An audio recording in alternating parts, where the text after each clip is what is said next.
Good day everyone. For today's video, ipapakita ko sa inyo ang aking heritage chicken breeds na Black Australorp. 5 babae o 5 hens at saka 1 rooster.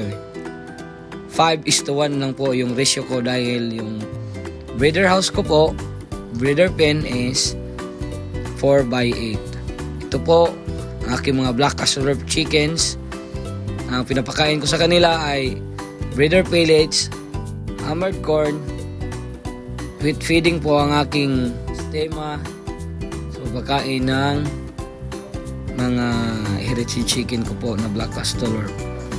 So ngayon, 3 na po ang nag-iitlog sa kanila at saka by future magpaparami tayo ng mga Black Australorp heritage chickens. Happy farming, God bless us all.